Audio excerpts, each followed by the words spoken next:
Hello friends, welcome back our YouTube channel. இந்த சேனலில் பார்த்தீங்கன்னா அக்ரி ரிலேட்டடாக நிறைய வீடியோஸ் நம்ம பார்த்துட்டு இருக்கோம். அந்த வரிசையில் பார்த்தீங்கன்னா நீங்கள் என்ன காலேஜ் பற்றி நம்ம பார்க்க போகிறோம் பார்த்தீங்கன்னா இந்த இந்தியன் அக்ரிகல்ச்சர் காலேஜ். இந்த காலேஜ் எங்கே லொக்கேட்டாக இருக்குது, எப்போ எஸ்டாப்ளிஷ் பண்ணியிருக்காங்க, இந்த காலேஜில் ஃபியூச்சர்ஸ்லாம் எப்படி இருக்குது, அது மட்டும் இல்லாமல் இந்த காலேஜோட கோர்சஸ் மற்றும் டிபார்ட்மெண்ட்ஸ்லாம் எப்படி இருக்குன்னு பார்க்கலாம். வாங்க வீடியோக்குள்ளே போகலாம். இந்த இந்தியன் அக்ரிகல்ச்சர் காலேஜ் இந்த காலேஜ் எங்கே லொக்கேட்டாக இருக்குன்னு பார்த்தீங்கன்னா திருநெல்வேலியில் லொக்கேட்டாக இருக்கக்கூடிய ஒரு காலேஜுங்க. இந்த காலேஜ் எப்போ எஸ்டாப்ளிஷ் பண்ணியிருக்கான்னு பார்த்தீங்கன்னா 2016 உங்களுக்கு எஸ்டாப்ளிஷ் பண்ணியிருக்காங்க. அதுக்கப்புறம் பார்த்தீங்கன்னா இந்த காலேஜ் யாரோட அஃபிலியேட் இருக்கான்னு பார்த்தீங்கன்னா டிஎன்ஏயூல அஃபிலியேட் இருக்காங்க. அதாவது பார்த்தீங்கன்னா தமிழ்நாடு அக்ரிகல்ச்சர் இன்ஸ்டியூட்டோட அஃபிலியேட் இருக்கக்கூடிய ஒரு காலேஜ். இப்போ பிஎஸ்சி அக்ரி எடுக்கணும்னு நினைக்கிற ஸ்டூடெண்ட்ஸ் பார்த்தீங்கன்னா கம்பல்சரி பார்த்தீங்கன்னா நீங்க டிஎன்ஏல அப்ளை பண்ணியிருந்தா மட்டும் தான் நீங்க வந்து பார்த்தீங்கன்னா பிஎஸ்சி அக்ரி எடுத்து படிக்க முடியும். இந்த காலேஜோட கோர்சஸ் பொறுத்த வரைக்கும் பார்த்தீங்கன்னா என்ன கோர்ஸ் ஆஃபர் பண்ணிட்டு இருக்கான்னு பார்த்தீங்கன்னா பிஎஸ்சி அக்ரி ஆஃபர் பண்ணிட்டு இருக்காங்க. அதோட டியூரேஷன் பார்த்தீங்கன்னா உங்களுக்கு 4 இயர்ஸ் கோர்ஸா இருக்கு. 8 செமஸ்டரோட கோர்ஸ் உங்களுக்கு இருக்கு. இதோட எலிஜிபிலிட்டின்னு பார்த்தீங்கன்னா உங்களுக்கு 12th நீங்க முடிச்சிருக்கணும். 12th பார்த்தீங்கன்னா பிசிக்ஸ், கெமிஸ்ட்ரி, பாட்னி, பயாலஜி இந்த 4 சப்ஜெக்ட் நீங்க எடுத்து படிச்சிருக்கணும். இந்த 4 உங்களுக்கு பார்த்தீங்கன்னா பயாலஜி சப்ஜெக்ட் பார்த்தீங்கன்னா உங்களுக்கு ரொம்பவே இம்பார்ட்டன்ட். இதுல நீங்க ஒகேஷனல் குரூப் எடுத்திருந்தாலும் ஒகேஷனல் குரூப்ல பார்த்தீங்கன்னா உங்களுக்கு அக்ரி சப்ஜெக்ட் நீங்க எடுத்து படிச்சிருந்தா மட்டும் தான் நீங்க பிஎஸ்சி அக்ரி எடுத்து படிக்க முடியும். இந்த கோர்ஸ் முடிச்சதுக்கு அப்புறம் கவர்மெண்ட் ஜாப் நீங்க போகணும்னு நினைச்சீங்கன்னா கவர்மெண்ட் எக்ஸாம் கிளியர் பண்ணிட்டு நீங்க டைரக்டா பார்த்தீங்கன்னா கவர்மெண்ட் ஜாப்க்கு நீங்க போகலாம். அதுக்கப்புறம் பார்த்தீங்கன்னா இந்த காலேஜ்ல என்ன மாதிரியான ஃபெசிலிட்டிஸ்லாம் ஆஃபர் பண்றாங்கன்னு பார்த்தீங்கன்னா உங்களுக்கு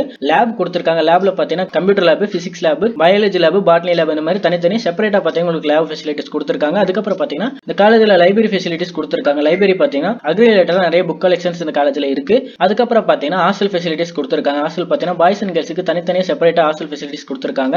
ஹாஸ்டல்ல பார்த்தீங்கன்னா கேண்டீன் ஃபெசிலிட்டியும் கொடுத்திருக்காங்க. கேண்டீன்ல பார்த்தீங்கன்னா உங்களுக்கு ஃபுட் நல்லாவே ப்ரொவைட் பண்ணிட்டு இருக்காங்க. அதுக்கப்புறம் பார்த்தீங்கன்னா பிசிக்கல் எஜுகேஷனுக்கு இம்பார்ட்டன்ட் கொடுத்துட்டு இருக்காங்க. அதாவது பார்த்தீங்கன்னா ஸ்போர்ட்ஸுக்கு ரொம்பவே இந்த காலேஜ்ல இம்பார்ட்டன்ட் கொடுத்துட்டு இருக்காங்க. இந்த மாதிரி நிறைய ஃபெசிலிட்டிஸ் இந்த காலேஜ்ல இருக்கு. இந்த காலேஜ்ல ஈவென்ட்ஸ் பொறுத்த வரைக்கும் பார்த்தீங்கன்னா உங்களுக்கு பொங்கல் செலிப்ரேஷன், ஃப்ரெஷர்ஸ் டே, செமினார் இந்த மாதிரி ஈவென்ட்ஸ் எல்லாம் கண்டக்ட் பண்ணிட்டு இருக்காங்க. உங்களுக்கு இந்த காலேஜ்ல நீங்க அட்மிஷன் பண்ணணும்னு நினைச்சீங்கன்னா ஸ்கிரீன்ல தெரிய நம்பருக்கு கால் பண்ணுங்க. உங்களுக்கு தமிழ்நாட்டில் எந்த ஒரு பிரைவேட் காலேஜ்ல அட்மிஷன் வேணாலும் ஸ்கிரீன்ல தெரிய நம்பருக்கு கால் பண்ணுங்க. இந்த வீடியோ பிடிச்சிருக்குன்னு நினைக்கிறேன். இந்த வீடியோ பிடிச்சிருந்தா லைக் பண்ணுங்க. மறக்காம நம்ம சேனலை சப்ஸ்கிரைப் பண்ணுங்க. நெக்ஸ்ட் வீடியோல பார்க்கலாம். தேங்க்யூ ஃபார் வாட்சிங்.